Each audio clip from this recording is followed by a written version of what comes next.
Hello and welcome to episode 225 of The Eldritch Podblast. I am Mags. I am Jack. And we are a Dungeons & Dragons social commentary podcast where we focus on the social aspects of D&D. We give out advice to dungeon masters and players, old and new. But most importantly, we believe in creating a safe, inclusive, and welcome space. And clearly, Bully has something he would also like to say to you today. If that sounds good to you, welcome in. Wow.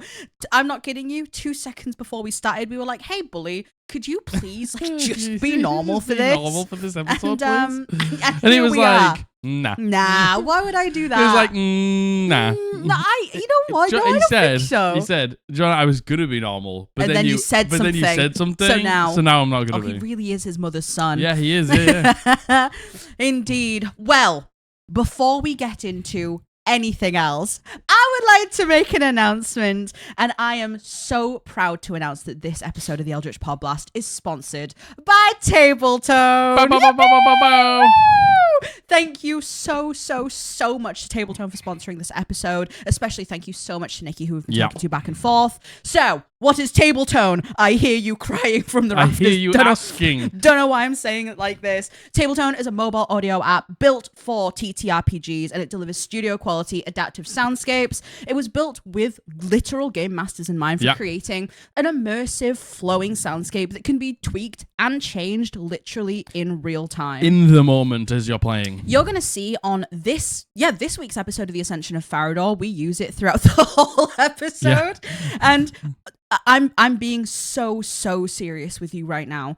It is unlike anything I have ever seen. Like, not just in the TTRPG space, in terms of like audio in general. Yeah, and going from somebody who is just a Spotify library scroller through as a dungeon master, where I have to go through and pick through playlists of thousands of songs to find the perfect music for the moment, TableTone does a really great job of making it extremely easy for dungeon masters 100%. To, take that cognitive load of being a dungeon master, take that weight off, and be able to adapt with the music. Yeah, to absolutely. Set the tone and set the scene extremely easy. 100%. TableTone basically uses something called an adaptive audio engine, and what that means is you can blend music, ambiance, sound effects literally in real time to fit the evolving mood of your story. You can literally go from being calm exploration to intense combat with, I'm being so serious with you, a single tap on the wheel. Yeah. Something that's important to us, and we know that's something that is important to you as well, and something that is important to TableTone is they proudly state no generative AI. Zero AI. In this day and age, that is something in the creative industry that is so important, and the fact that they proudly state that is something that's really important. Yeah. So that means, being so serious, every single track you hear, every single sound effect, it is handcrafted, it is recorded and produced by a professional composer and audio engineers. And I'm being honest with you, you can really tell. You can really tell. Yeah, it's fantastic. You can really tell. And look, you'll see in this week's episode, there is a fantastic feature of sound effects, and one of the most important sound effects in there is rockfall, because every single time somebody annoys me, Josh, every single time somebody tells a dreadful joke at my table, we have the rocks fall and rocks fall, you die. and it's fantastic. We need a rocks fall, you die counter. But again, I think the fact that it sounds so silly, but something as simple as being able to do a silly bit in the game is great. And how easily and quickly you were able to do it. And seriously, please let TableTone speak for itself. You can see it like in its full glory on our episode. But it's so easy to use. Every single one of us, like all of our friends had a go. We messed around, we changed the things, and everyone was so impressed. Yeah. Literally, you can pick exactly where you're at. Are you at a forest? Are you in a tavern? Are you in the harbour? Are you in the open seas? And you can pick the vibe. Is it relaxed? Is it suspenseful? Are you in the middle of the action? It can get more moody, it can get brighter, it can become more intense, it can be more mellow, and 100%. All of those things. It's so adaptable for each place and as well. It's the fact how fluid it is and how immersive, and how you can go from, we're chilling at a tavern to, oh no, suspicious strangers just walked into a tavern, what do we do? But that's how quick the vibes change in D&D. Yeah, so seriously. being able to change the music that quickly is really important. Being able to be that immersed in real time with audio really makes such a huge difference. Yeah. So please let TableTone speak for itself. Yeah, 100%. I seriously mean it when I say this is one of the most impressive things I have ever seen. Yeah. I love TableTone. I'm certain that we're going to be incorporating incorporating it into our actual play going forward. Yeah. And if you would like to try TableTone as well, you can download TableTone for free now with absolutely no commitment whatsoever. Simply go to the Apple App Store or the Google Play Store and you're good to go. You can sign up for a free trial, and please use our code Eldritch30 for 30% off the first 3 months off of your monthly subscription. Let's go. Again, that is code Eldritch30 for 30% off the first 3 months. You will not be disappointed. Please download it. The link is in the description. If you use our link, it really helps us as well. Yeah. At the very least, please check it out. They are doing some incredible work. Fantastic work. Unbelievable work. Thank you, TableTone, and thank you, Nikki, as well. Thank you, Nikki. Thank you, TableTone. Thank you so much. Man, I'm we are so grateful for all of our sponsors. Obviously, we do not take a sponsor if we don't believe in them, if we don't like what they're doing. But I don't know, TableTone, it feels like, when you're like right on the precipice of like something big. I think it's gonna blow up. I think it's too good to not. It is too good to not. It is, and no generative AI as well. Yeah, which is something that's really important to a lot of people. And this was one of the I had just come across it. I can't remember by exactly who. I think somebody else has sponsored. I think it was Bob Worldbuilder. And I was just like, this is just so innovative. Cool. I reached out to TableTone. It was just so impressive. I agree. I totally agree. Yeah. Like seriously, please go check them out. Yeah, go check them out. Thanks so much, TableTone. Indeed. More on that as well. There's a couple of things coming up as well, and again, please watch. See the Ascension of Farador as well. See it in action. Count how many rocks fall, you die. Because there's a lot. Because there's a lot. Because Josh plays at our table. Yeah, true. How have you been? I've been good. No, I haven't. Yeah. I've actually been really bad. It's been better recently. It has been better. I've been just going through a lot of things. Like I was really sick kind of like a month ago, and I'm still feeling the repercussions of that now. I've still got a bit of a cough, and I've had bad tooth issues, which kind of really came to a head Thursday last week. Yeah, and I'm seeing a dentist finally tomorrow at the time that you see this. I've been going through some emotional stuff. I've been cutting my teeth on World of Warcraft roleplay, and there's been some things that have happened that make I took a break, but I hope now I'm coming to the end of all of the bad stuff. I have a blood test also on, I don't know, someday. So a lot of things. How about you? I'm good, yeah. I've been I've watched the Valorant Championship finals. Oh my gosh. My team lost in the finals, sadly. Yeah. But it was still an amazing final. It was a great watch. It was a fantastic really emotional roller coaster. It was good stuff. I've been playing some Val and stuff like that, but I think I'm gonna make my new character in WoW Classic tonight. My guild master did just message me. Saying what? Saying, hey, when ready checks went out yesterday, like sign-ups, you sign up and then they confirm on the day. And obviously they went out yesterday, and I had to just cancel because I'm not attuned to the raid because there's been a lot of things going on this week. And I was just like, it was just like, hey, are you okay? Like, you like didn't give any explanation as to why you cancelled yesterday. I was just like, honestly, my wife's had a lot of toothache. I was like, I haven't been able to log on and attune to the dungeon. I was like, this week's just sort of got away from me. Yeah. He hasn't said anything back yet. Yeah. Well, when was that? About 2.5 hours ago. Oh, yeah. Well, is what it is. Yeah, you'll see. Is what it is. Yeah, it's hard, isn't it? When you're part of like a group, and every single person matters. It's a lot of pressure. But like again, this week's just been a really weird week. Yeah, I know. Like our time has just absolutely completely gotten away from us. Hey, look, are you seeing this video the day that it goes out? Yeah.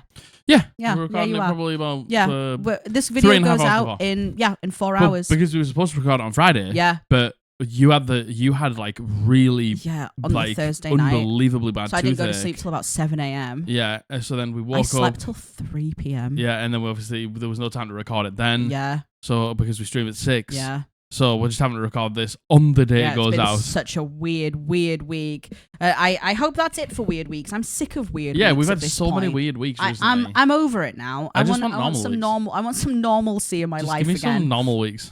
Yeah, I agree. So Yeah, not much to update you on. Nothing good really to update you on. Hopefully next time you see us, things will be. You're back in roleplay. Yeah, and that's good. I am. It feels good. It is a feels good. Yeah, so, good. It is. My feelings are still all over the place. So. Can I have something on Dwink? Yeah. I'm a little thirsty. I didn't realize until we sat down. Oh my gosh. So, unless there's anything else that you want to get into, no Patreon tomorrow.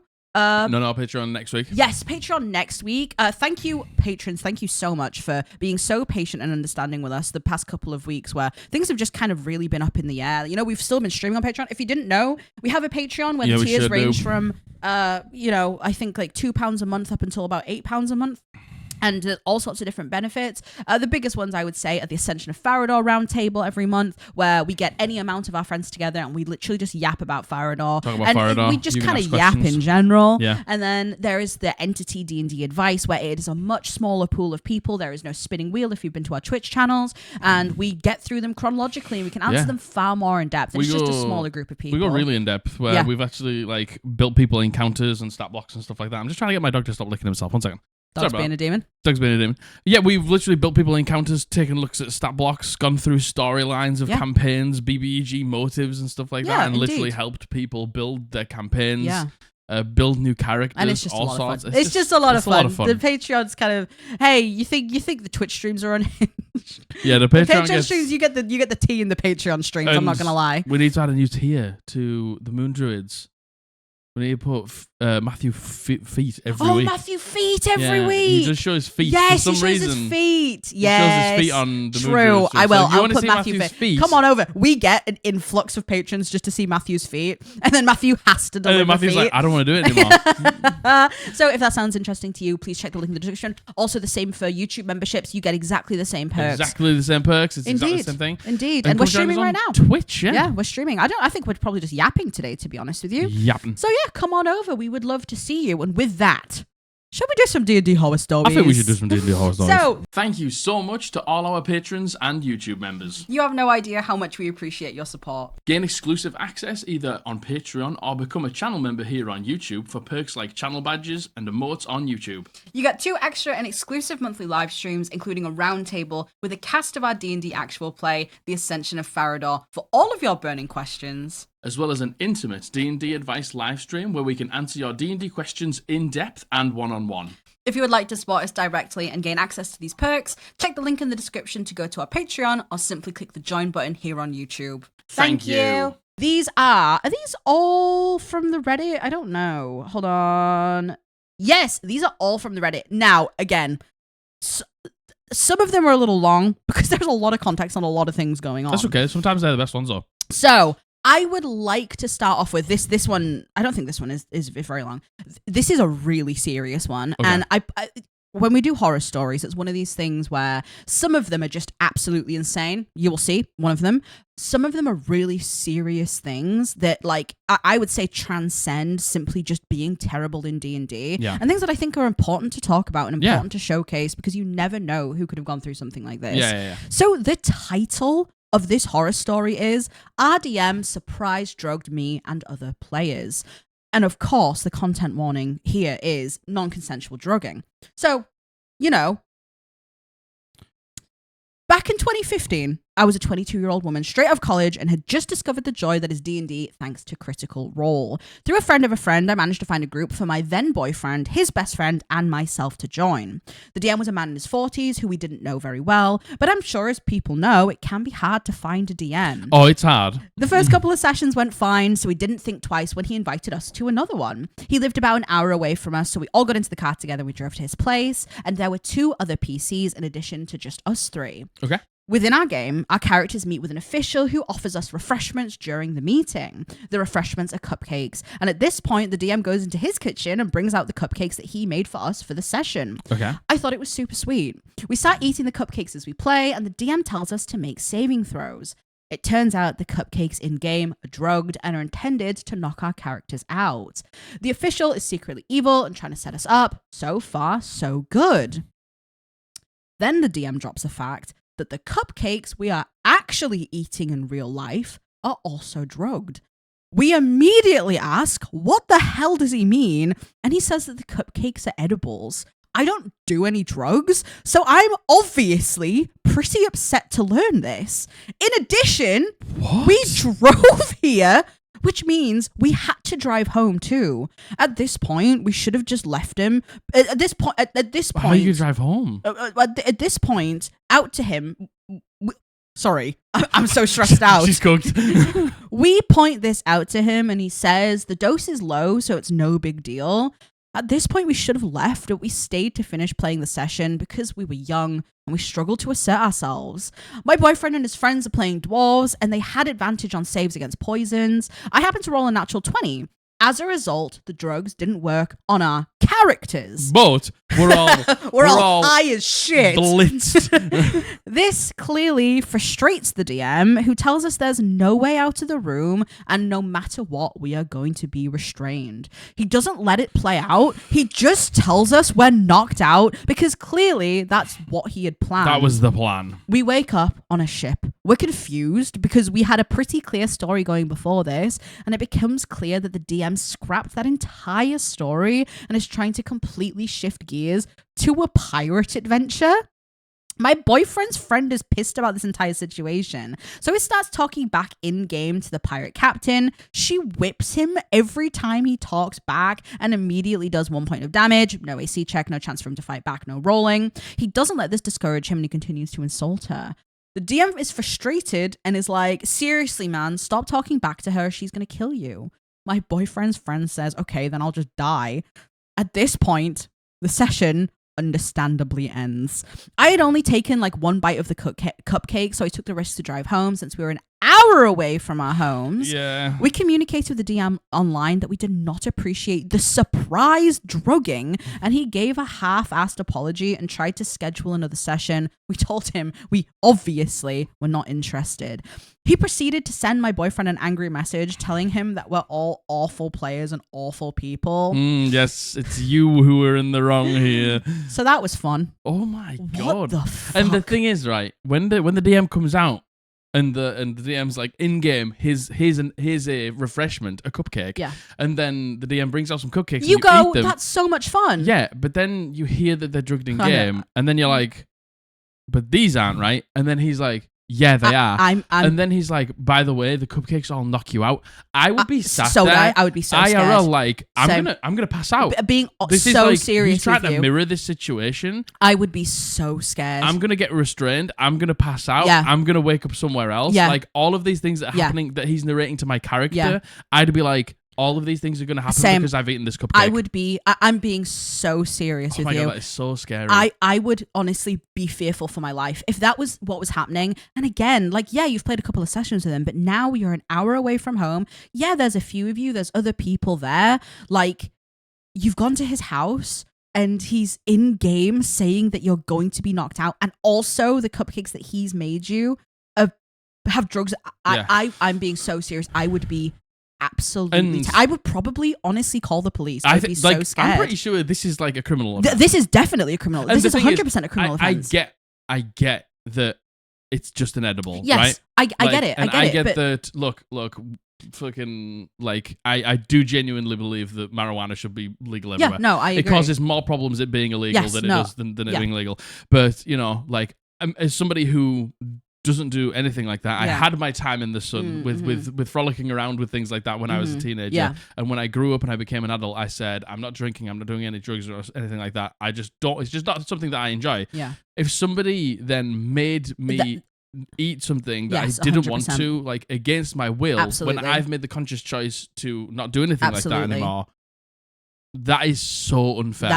And it's so dangerous. It's so dangerous. Like, imagine someone who, like you said, is making the conscious choice. It's the same as when like people try to get like people who don't drink alcohol to drink alcohol and try to spike them with alcohol. It's so unfair. It's a decision that I want to make. Why are you taking that away from me? You know, again, yeah, I understand in the grand scheme of things. Yes, okay, it's an edible, but it doesn't matter what it is. It could have been anything, and it still wouldn't have been fair for you to not tell someone that there is something like that. Like I just that is so scary to me. So scary. This man honestly, needs to be on some sort of list. Yeah, that's what I was going to say. That's the weirdest thing. 22-year-olds going over to a 40-year-old man's house to be given edibles and not be told, and then to have this whole weird thing happen in game, like, that is so fucking scary. So weird. That's absolutely insanity to me. The shit that comes afterwards. Yeah, obviously terrible, but at that point, it's cooked anyway. Yeah, I know. At that point, it is completely and utterly chalked at that point. Like, these players are never going to trust you. Yeah. They're never going to trust you as a dungeon master. They're never going to trust you as a person. Never. Never. Like, why didn't you just be like, hey, by the way, because I bet you there's a bunch of people at the table who would be like, oh, hell yeah. Sick. Exactly. Let's slam some edibles. Yeah, exactly. Let's get freaky with it. Let's have a good time. The thing is, even if you're down for that, you should always be told. Yeah, when 100%. Something, like, regardless. Like, if you eat edibles all the time, yeah, like, you would still probably want to know if something's an edible. If you've driven there, because and it's an hour away. Like, you might want to turn up to D&D to, like, focus and concentrate and roleplay and stuff like that. Yeah, and maybe it's not the best thing to have. Yeah. I know that some people probably do it to do exactly that. Yeah, of course. But, you know, it's your choice is the thing. That's it. You're taking someone's choice away. No, the people here haven't had a choice whether they actually want this to happen or not. Yeah, which is insane. That is so scary. I agree with what you said. I would be fearing. I would probably call the police, seriously. Like, when my character in games, when the dungeon master begins to narrate, like, they're spiked, and by the way, these are edibles. And you don't know the person. You don't know the person. It's the second time you've ever met them. You're round their house. They start to tell you that your character begins to, like, lose consciousness. Yeah, I would be so scared. I think I'd have a panic attack. I think I would too. I think I'd have a panic attack. So honest like, with you. This is it. I'm being sedated in real time. Have you seen that TikTok trend where it's women saying to their boyfriends, "Enjoy your last meal"? Enjoy your last meal. I would be freaking out. Master, you take your bite. Yeah. The dungeon master starts enjoy to your talk, last D&D game, and then looks up from behind the DM screen. Enjoy your last meal, everyone. I'm being so serious with you. Scary. I would be so fucking scared. And what is up with that? Like, jeez. Say, if you want to slam an edible, fine. Absolutely. Like, go ahead. If that's what you want to do when you're dungeon master, but go crazy. You need to know. You cannot. There is no world in which it is acceptable to not tell. You've spiked someone. Yeah, you've non-consensually drugged someone. That's illegal. That is illegal. That's illegal. And marijuana is illegal in so many. You know, obviously, I don't know where this happened. Yeah, but in Britain, it's illegal. I'm pretty sure they're undoing that, aren't they? I don't know. I don't know. But it's still. It doesn't even matter. It doesn't even matter. It doesn't matter. Like, it doesn't it's the matter. same with alcohol. Alcohol is legal, but like, if somebody spikes your drink and stuff like that, like, I don't know, man. That's not good. Not good. Not good. Oh my God. OP. Absolutely, categorically not good. Again, I recognize that this is 10 years ago, 2015. Still, I really hope, OP, you called the fucking police. Yeah. What would you even do? What would you even do? I hope that, I don't know. I just think that is absolutely insane. And like, hey, you know what? The thing is, I wish I could come away with a message from this being like, you know, if your gut feeling tells you something's wrong, but how would you know? How would you know? How would you know? How would you know? Insane. That's Every so time scary. somebody who you don't know offers you something, say, hey, is this like hey, is this an edible? Hey, is this an edible? yeah, like that's the most insane thing ever. And OP, I'm so sorry. That's scary. That's really, really scary. That is so unfair. So painfully unfair. And you know what? I looked through the Reddit comments and some people are like, well, why didn't you leave? And it's like, have you never heard of fight or flight or freeze? Yeah, and also, like, you're probably freaking out. Like, man, if you don't do edibles, you don't know how you're gonna react. 100%. You don't know how much is in it. As OP says, I've never done drugs. Some edibles can be like really strong. Like, you could do one tiny bit of an edible and be like out of it. Yeah. And then you can't drive. Mm-hmm. Then you'd be a danger to other people. Exactly. So you didn't make them. You don't know how much is in them. You know, he's saying it's a small dose. You don't know this guy. This guy's just spiked you. Yeah. So it's just like, well, why didn't you leave? It's like, what? Like, but I feel like that's such an easy thing to say. But why didn't not you leave? in the situation. It's such an easy thing to say on the internet. You should have just left. And it's like, yeah, sure, of course, sure. They nice. should. Hey, do you want to know what? Great. Cheers. Great. Yeah. Cheers for the great advice. Perfect. Good. You moron. I know. Yeah. God. Fucking hell, man. What an absolutely horrific. That truly is. That's a horror story that transcends D&D, in my opinion. To be honest with you. Right. This next one. God. Right. Okay. lock the fuck in. I mean, I'm already locked in from the first one. Lock in, because this is a long one, and there is. I do not know what everyone is going to think about this. Okay. So the title of this D&D horror story is "You Were Never Important to the Plot." A couple of months ago, I was in an Atom Punk themed campaign ran by a very experienced dungeon master online. Cool. This DM has a very sandboxy type of DMing style, which I hadn't really seen before, and it took a bit of adjusting and making new characters in his campaign before I could fully get used to it. Cool. His unique style really puts emphasis on you can do anything as long as you try to do it. As for example, in this campaign, he ran it as a sequel to Atom Punk campaign. One of the characters... Pardon me. Oh, pardon you. One of the characters became a lich, another one became a god, etc. Yeah. One crucially important information about this is he does a lot of stuff off screen, even if it's stupidly important. For example, it was a genuine worry for a period of time that the campaign would be finished by the party's wizard because she was doing a lot of important actions in the Discord DMs with the Dungeon Master, which none of us knew about until the wizard actually told us about it. On top of that, he had some kind of weird homebrew rules, the weirdest being a session redo, which requires the entire party to agree to it. Keep this in mind for later. Okay. Are we following so far? So a session redo, I imagine, is just if everyone's just like, hey, that went dreadfully and I don't like what we did. The DM does a lot of role-playing outside the game with people in DMs and does a lot of important things. And the things, I don't mind that. But I think the fatal flaw is it's important things. Insignificant things. Yeah, 100%. You should only do like things that truly don't matter to the whole group. 100%, or like in very important story beats. Yeah, I genuinely don't mind that because then sessions maybe don't take as long. I completely agree. So, but... Yeah. In this campaign, my first character, who I really cared about, was a wildfire druid, chaotic evil raccoon guy, who was essentially a prophet trying to convince people that the world must be reclaimed by nature in order for it to be pure again. Cool. He did not last long and quickly got booted from the party by the other members because he yelled at the party's DMPC for not returning a poached, endangered animal back to its family. I still wanted to try and continue his story because I love my druids, and after asking the DM, he gave me explicit permission to go ahead and continue my evil scheming, which just ended up with me doing fetch quests until I rose through the ranks of the druids and essentially became a general, leading the druid uprising against the evil factions of the world. Cool. During this crusade, the druids would be led to attack the essential home area for the party being a world tree under control of a red faction. Just think of generic evil industrial bad guys. Cool. My druid would be stationed here with a large amount of druids to ensure we held it and looked for a powerful artifact hidden inside of this point of interest.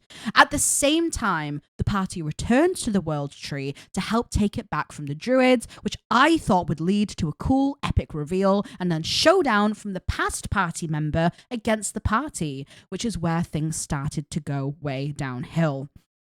Are we following? Following, yeah. So this has all happened sort of behind the scenes. Exactly. This druid faction has taken the world tree from the red faction, and now the party's like, hey, we need to go and take it from the druids. Exactly. And you think it's going to be this cool, like... reveal of, oh, it's the druid. It's my old character. Yes, exactly. Yeah. At first, the party decided to clear out the town around the tree of the druids, which was going fairly well, but slowly because we were trying to be sneaky about it because there was a lot of druids. Eventually, however, we see it just two random NPCs that we had never seen before arrive through a portal and start cleaving through the druids like a hot knife through butter. Soon enough, the towns are cleared out and the party who was trying to be sneaky is snitched on by the druids, who escaped the slaughter, causing my own evil druid to secretly dominate one of the party's fighters, one who luckily owned essentially a gunship. The party eventually end up walking into my ambush atop the world tree with myself and a group of other powerful druids versus the party and their new OP allies. The druids, controlled by the DM, start off the fight not by doing anything cool or casting a powerful spell, but instead by casting only cantrips and leaving themselves all clumped together. I shrug this off as I have a plan to hurt the party pretty badly anyway, and that's to use the dominated fighter in the gunship to shoot at the party members. Before that happens, the other fighter in the party runs into melee with my druid, and then after, it gets to the turn of the fighter with the gunship. In the gunship. I had before hand commanded the fighter to attack his friends, and apparently, unknown to me, both fighters and the DM were secretly planning in Discord DMs about a way to get around this to kill my druid with the command instead, which ended up being malicious compliance route where the fighter gunship shot a missile at the fighter who was in melee who with was the druid. Conveniently right next to me, which even after I argued that the charm condition wouldn't allow that, the DM brushed it off saying, oh, well, it technically didn't target you. You were just in the area. Luckily for me, the fighter's gunship rolls a natural 1 and completely misses me. So you think I'm safe now? No, because the DM asks the party if they would like a session redo, which I immediately protest against, because firstly, it would be entirely unfair in that point, and secondly, if I didn't agree to it, it wouldn't happen. But no, the DM said, oh, well, since you're the enemy now, you don't really matter right now. And the session redo happened, which conveniently went right to before the roll happened. This time the missile hit, and it ended up insta-killing my full health, 102 HP, resistant to fire damage druid. At this point, I was completely done and demanded from my DM how he thought any of this was fair and that I wanted an explanation, to which he simply responded, oh, well, you were never really that important to the plot anyway. Which I just ended up leaving the campaign there on the spot. I apologize afterwards because I did leave him with some gnarly worded messages about how unfair I felt I was treated, but I don't know. So just so I understand, did you also have a character in the party? I don't know. Or were you just like had you been extradited from the party and then played this druid solo this whole time? I do not know. There is an edit. Hold on. Let me read the edit. Yeah, let me read the edit because I know this is insanity, isn't it? So, just important things to note. A, this was my first time ever playing with this DM, and I was not informed about 90% of his rules or expectations, with the only rule that applied was just if you play stupid games, you win stupid prizes. B, the campaign or style of play encouraged backstabbing, and the DM was 100% okay with characters acting against the party. And C, I was never given any expectations that my druid was supposed to be sidelined out of the campaign by the DM up until him saying I was not important at the right. So actually, there's no clarification whatsoever. There's no clarification. It sounds like you were literally playing this druid. Yeah, but whilst not being in the party. But the thing is, so strange. Like, how I'm reading it is. But the thing is, OP doesn't confirm. It sounds to me what I think has happened here is OP's brought in another character. Yeah.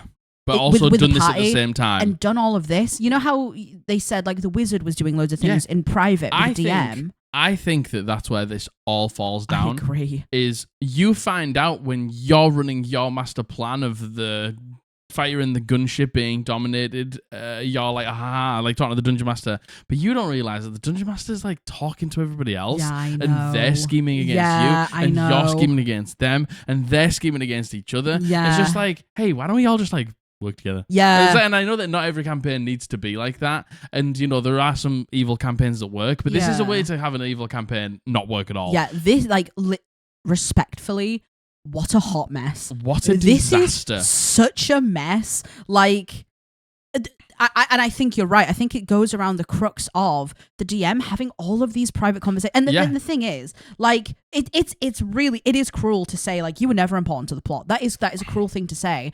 But at the same time, the DM facilitated you having this whole scheme. If the DM didn't want you to do it, then the DM shouldn't have let you do it. And in my opinion, this is why something like betraying the party always turns out fucking terribly. And the thing is, it's like, you know, there's sometimes where you should just say no. Yeah, this is one of those times 100%. Where you should. It's like, and the thing is, it could have been cool, but I think it needs to be. Okay, your druid's leaving the party. What do you want them to do? Totally. I actually want them to become a bad guy. Yeah. I want them to rise up the ranks of the druids and do something cool, and the party can face them later. Absolutely. All right, cool, no problem. Like, leave that with me. I'll have that happen. Yeah. And then the druid is then disconnected from it. Like, the player who's playing the druid is disconnected from the druid, and then they come in with a different character. And then if the Dungeon Master thinks it's fitting for the campaign, they can play that out. And then the Dungeon Master brings them in, and the Dungeon Master is playing them. But the problem is you're so tied to that situation. You feel it's like, if you're the bad guy in that situation, you're going to lose that situation, I imagine. Yes. So it feels bad when you lose the situation. Yeah. But then all the other players are like, well, we lose in this situation, so we feel bad. So like pinning each other against each other always feels is just bad. a disaster. I agree, and it's the fact that OP was apparently acting as this druid, like was and I think it's.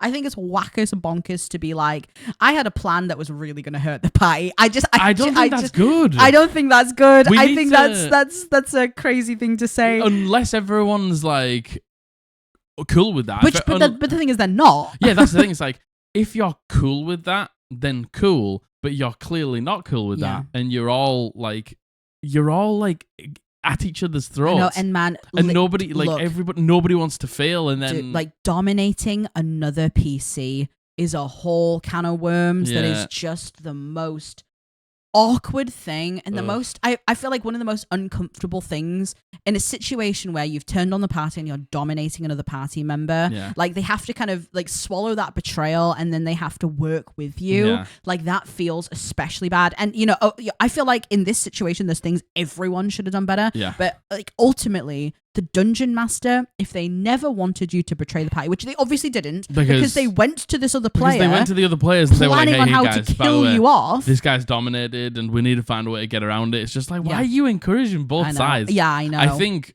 fundamentally this begins with the dungeon master. Yeah, I agree. Which then breeds bad behavior from everyone. 100%. Like this is a case of everyone in this situation is everyone's done something wrong in this situation. I think, hey, you know me, I don't like to put all the blame on the dungeon master. I think everyone always wants to just blame the dungeon master for everything all the time. But, you know, we have the most things on our plate. We have all the things that we're thinking about. We have the hardest job at the table, bar none, it's not even close. So, like, I don't like to always do it, but this is 100% the dungeon master. 100%. Like, everyone's got bad behavior, but I think they've got bad behavior because of the dungeon master. I completely agree. Like, and the thing is to be like, yeah, sure, like your character, they've done all these things, and the thing is, it's like they did all these fetch quests, and then they rose up the ranks. How does that look like? Like, I need to know if OP's. I know. Well, no, I guess not, because the thing is, there's all of these like private roleplay things. Did you guys do anything at the table? Well, or did you guys just do it all in DMs? Yeah, I know, and it's like, you know, to the point where they were worried that the wizard was going to complete the campaign before anyone else did, which is not right. And it's just like we complete the campaign together. Yeah. The wizard doesn't just complete the campaign. Before I could complete the campaign. It's just like nobody should be individually completing the campaign. Yeah. And the thing is, like, seriously, the rule of like a session redo, I'm not even against that. Like, if everyone has agreed upon it, everyone's happy to do that. I think sure, but also when you say everyone has to agree, and then one person doesn't agree, and then you go, you don't matter because you're the enemy. Like, why are they the enemy? Because you let them. Didn't you say you're the enemy? Yeah. You're the one who plays the bad guy. But then that just makes me think that the dungeon master just really wants the druid to fail. Yeah. Well, and you know, like when you're saying things like you were never important to the plot and being and scheming against them in private DMs. Yeah, no, I completely agree. And the thing is, like, that sounds like turbo harsh. Like, you never matter but I get, like, there are some bad guys that just aren't like super important to the overarching plot. No, of course, yeah. So, like, sometimes they don't matter as much, but it's like you're talking about the player. Yeah, that's it. That feels so bad. I just wish I knew to what capacity OP was still playing this druid, because the thing is, there actually is no mention of another character. I know. Like, so this is. I think that they were just playing the druid. But what? How? I don't know. How? I don't know. How? I don't know. Like, I couldn't tell you. OP, if you're watching this, I need to know. I've got one word for this. Mess. Fiesta. It's a fucking fiesta. Yeah, this is a fiesta. Yeah, this is absolutely a fiesta. This is just a mess, and this is what happens when. And the thing is, I agree with what you said. Being able to have private DM moments, even between like characters, having conversations, like going to the shop and buying something. Like, I agree, things like that you can totally do out, and you could do things like this as well if you wanted to, if everyone agreed. But no one should be doing important stuff like campaign defining things. Yeah, off camera. Yeah, Off camera. Yeah, I agree. Yeah, what a weird What a weird one. What do you think? What do you think has happened here? Do you guys think that OP was playing the Druid villain, the whole time? I think or so. like, Sounds do you like think it. they like brought in another character? Or like, I have no idea. And what a nightmare. What a nightmare disaster situation. Right. The last story. The last one on our roster. It is simply titled, "The DM conspired with another player to have my character killed off screen." Love it. Here we go. Here we go. So back some years ago, I went to one of my friends' houses to start a new campaign of D&D with our regular group having finished a campaign in a different game. We gathered and spent hours crafting our stories. My character was a deep gnome. What? Have we read this before? Don't think so. I know what you're talking about. You need to tell me if we've read this before. I think we've read this before. Go on. I didn't hear it. My character was a deep gnome warlock. His backstory included a bit how he was used as a slave in a drow household and escaped to the surface. We have it. We've read this before. Oh my god. I'm so sorry. Oh my gosh. What do I do? Nothing. Well, that was abrupt. It's okay. Oh my gosh. I could find another one really quickly. I mean, if you want to. I have one. I had another one. It's in the history. Hold on. Okay. I've got another story. And this is a submission. And this has been sent in by the Bull, and he uses he, him pronouns, and the title of the story is "My First Campaign Could Have Been My Last." Okay. I feel like this is a cautionary tale. Okay. I feel like this touches on a lot of things that we talk about on here. Okay. I started playing D&D about a year ago. I tried it as a kid, but fantasy wasn't always my thing. I'm more of a sci-fi guy. But after being exposed to it again by coworkers and podcasts, wink, wink, I really wanted to try it. So I ended asking my siblings if any of them were interested, and to my surprise, it was not only a resounding yes from everyone, most of them were experienced players. The players ended up being me, my older brother and his girlfriend, my younger brother and his girlfriend, my sister, and finally my other younger brother DMing the game for us for 6 players total. Cool. We plan to play every week or every other week if the schedule didn't work out. I was so excited to play. I'll admit, I kind of went overboard with my character. I commissioned art, I wrote out a full backstory, as well as several short stories leading up to the events of the campaign, and I even made a playlist of songs that felt like my Minotaur fighter. We didn't have a session 0, which I didn't know was a thing at this point anyway, and session 1 comes along and it is fine. I like how I called the Bull. Yes, and you play yeah. I like it. Keep it in theme. I wasn't really sure what to expect, but I did think things would pick up. Fast forward to now, and if I hadn't looked for other games to DM or / play in, I think I would have actually hated D&D by now. My siblings just totally refused to roleplay at all, to the point of one of them accusing me of acting like the main character because I was the only actual character.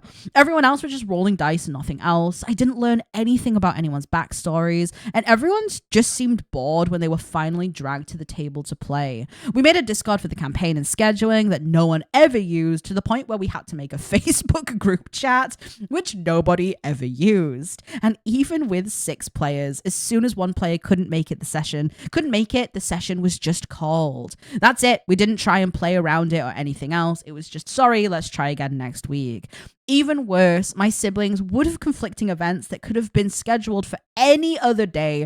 Things like dates that they just decided to schedule for when we were playing. And every time I pointed it out that it's an inconsiderate thing to do, I was somehow painted to be the arsehole. Welcome to having siblings. Yeah. It got to the point where our weekly sessions got pushed further and further apart from one another because nobody at the table other than me and the DM really seemed to care at all about playing D&D. My younger brother, who's DMing and balancing a lot of things to make it happen, he works a really stressful job. He works nights. He has a wife and a kid. Was so fed up with everyone at the last session. I talked to him on the phone for over an hour just so they could vent and calm down. But even he's been frustrating to play with to a degree as well, because he's a DM who really enjoys punishing players for things out of their control, mostly over-the-top fails on natural ones. Yeah. This culminated from me making me fall on my ass and dropping my axe all the time to finally, when I killed an NPC we were trying to save, was nowhere near me, who ran out of the safety of a deep cave to randomly catch my axe's backswing, all just because I rolled a natural 1 in the big fight we were having. God.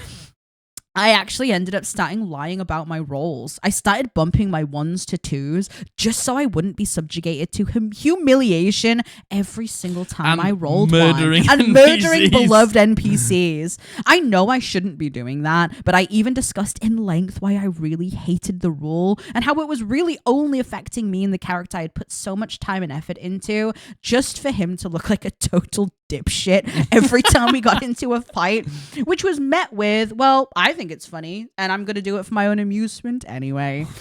I went on during this to play and DM in a few one-shots on my first long-time campaign DMing, and I'm having such a better time because of it. Good. That campaign with my siblings only has 2 sessions left, but the last was over a month ago, and there has been 0 attempts to schedule because I'm tired and I just want it to be over. Yeah. I even suggested after a month for it to just end, but they all collectively said, no, let's finish it. What? You don't even care. And then they put absolutely no effort into playing. No, let's finish it. All right, when are we going to play it? Never. I don't care. I really enjoy D&D now, but if this experience was my only experience playing, I really don't think I would anymore.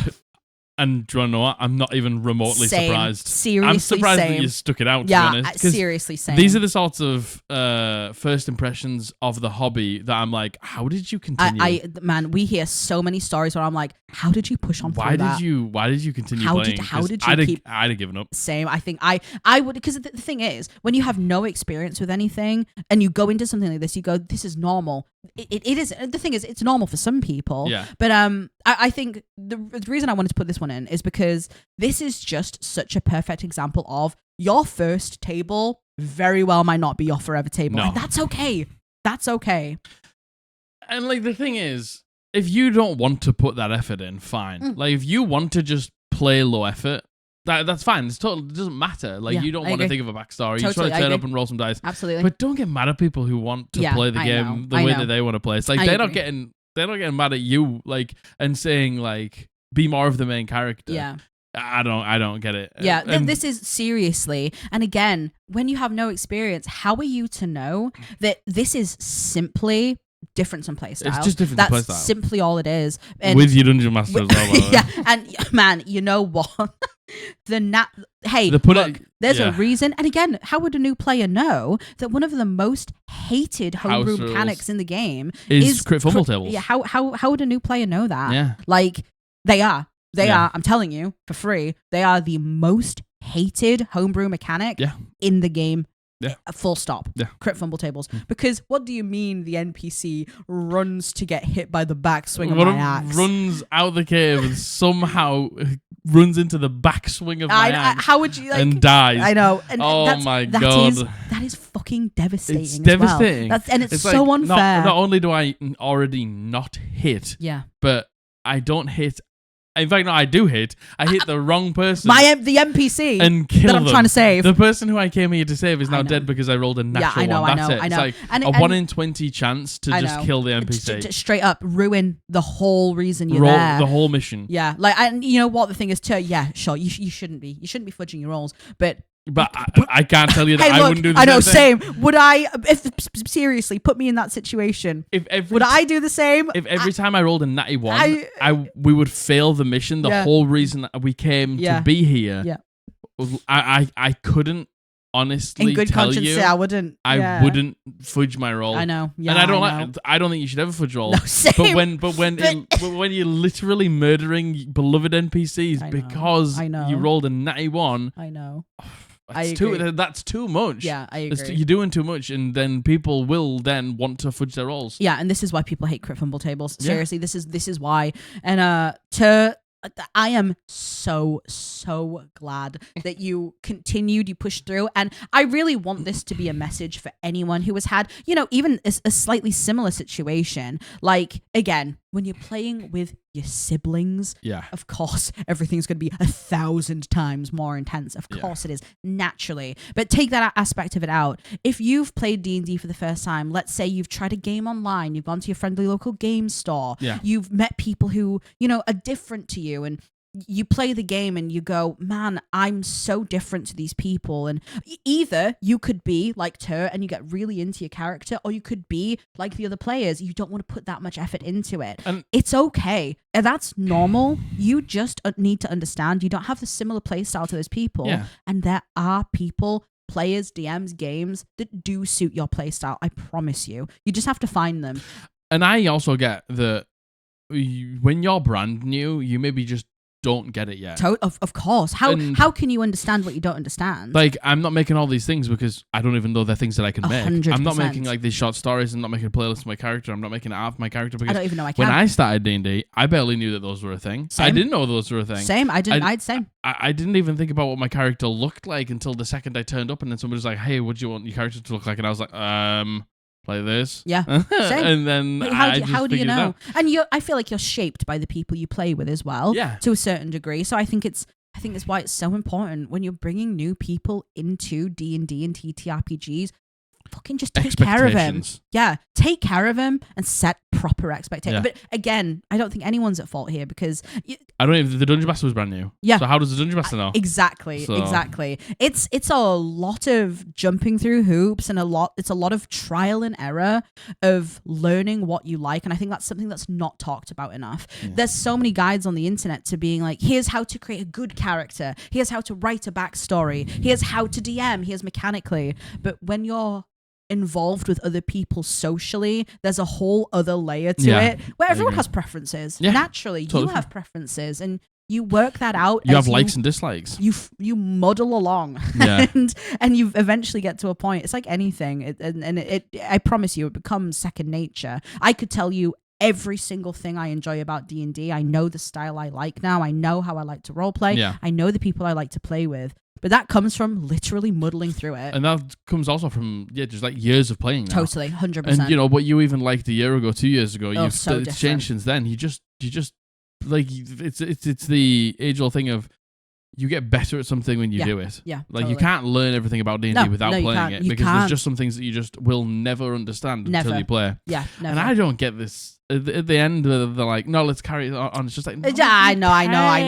So, look, if you don't want to do it, just don't do it. Call it. I know. No just one call cares. it. I know. Don't. The one person who cared the most now doesn't care. want to do it. I agree. And also and this is also going out to anyone listening who is like, I maybe went overboard. I got out of my character. I wrote a backstory. How is that overboard? If that's what you want, then it's not overboard. That's not overboard. And of course, there's going to be some people who are like, there's going to be tables you play where death is a real possibility. You could really lose that character in the first session. You never know. And there's going to be people who are like, well, you went too overboard. You shouldn't have been too committed. And to which I say, God forbid a woman has a hobby. Yeah, like, that's the way I want to play it. Totally. And that's okay. I'm like, if I'm playing if I'm a person who wants to get at, make all these stories, write like fucking character, like family trees and stuff like that. It's your life. Then it's great. Your time. But then you probably shouldn't be playing at a table where somebody's like, "Hey, by the way, your character can die in session 1." Yeah, indeed. Like, because then it's just a mismatch of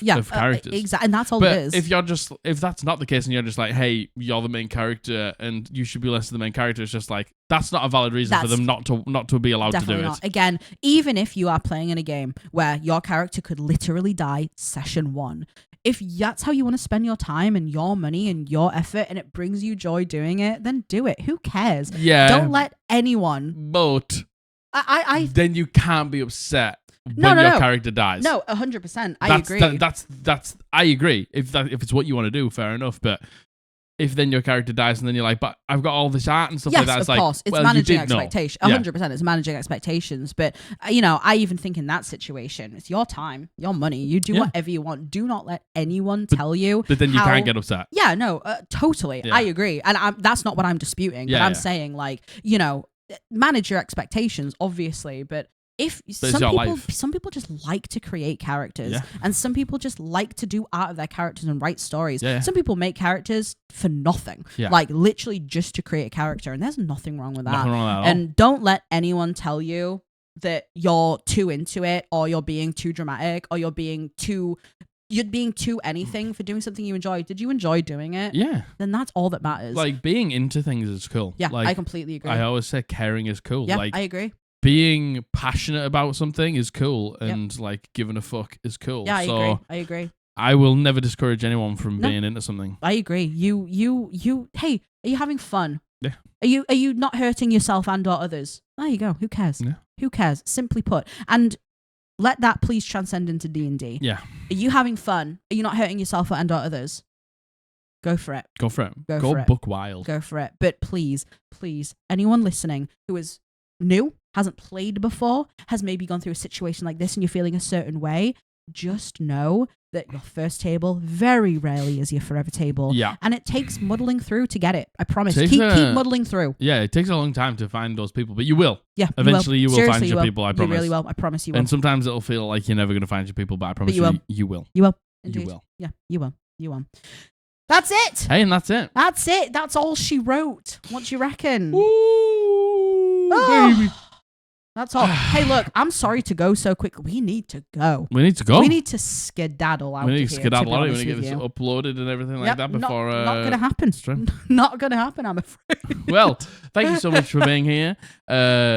Thanks so much to our patrons and our YouTube members. We're streaming over on Twitch now. Yeah, we're live now. Thank you so much for being here. I love you. I love you. Bully loves you. Yes. We've been the Eldritch Podblast, and we're going to see you on Monday.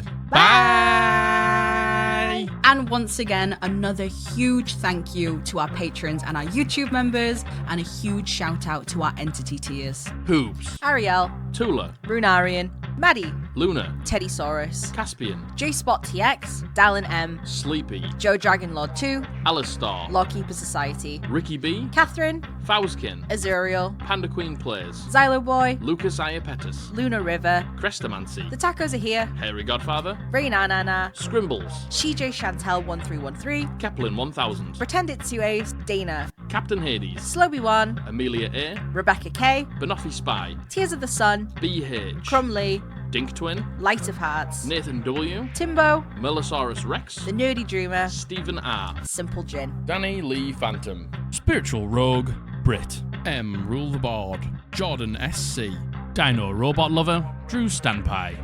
Thank you all so much for the support. You have no idea how much it helps. And if you too would like to become a patron or a channel member here on YouTube, click the link in the description or the join button down below.